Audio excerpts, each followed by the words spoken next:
ఇక్కడ ఉన్నటువంటి రైతాంగాన్ని కాపాడి ఆదుకోవాల్సినటువంటి బాధ్యత మీ మీద ఉన్నది తప్ప మీరు ఈ రకమైనటువంటి తప్పుడు మాటలు, ఈ రకమైనటువంటి బూటక మాటలతోటి కాలయాపన చేసేటువంటి సంస్కృతి మంచిది కాదు అని చెప్పి నేను తెలియజేస్తూ ఉన్నాను. ఇన్ని రకాలుగా మోసం చేసి నేను ఒకటే అడుగుతూ ఉన్నాను, మరి ఒక వడ్డ సంగతే కాదు, కందుల సంగతి, సోయాబీన్ సంగతి, పత్తి సంగతి, పసుపు సంగతి, చెరుకు సంగతి, జొన్నల సంగతి, గోధుమల సంగతి, మరి ఇవన్నిటి సంగతి ఎందుకు మీరు మాట్లాడతలేరు? వాటికి ఇవ్వాల్సినటువంటి రేట్ల గురించి ఎందుకు మాట్లాడతలేరు?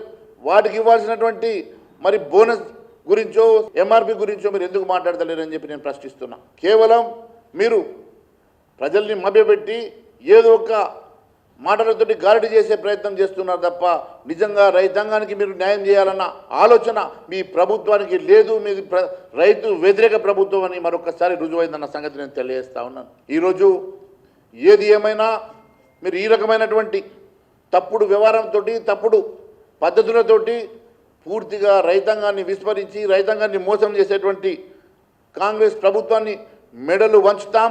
ఖచ్చితంగా మీరు ఇచ్చిన హామీని నెరవేర్చే వరకు మేము పోరాటం చేస్తాం భారతీయ జనతా పార్టీ తరఫున అని చెప్పి మరొకసారి తెలియజేస్తూ, ఈ నెల 30వ తారీఖు రోజు ఉదయం 11 గంటల నుంచి 1వ తారీఖు ఉదయం 11 గంటల వరకు 24 గంటల సేపు ప్రజాప్రతినిధులు, పార్టీ నాయకులు మరి అందరూ కూడా ఈ దీక్షలో పాల్గొంటారు. ఇందిరా పార్క్ వద్ద ఉన్నటువంటి ధర్నా చౌక్లో ఈ కార్యక్రమాన్ని ఉంటుందని చెప్పేసి నేను తెలియజేస్తా ఉన్నాను.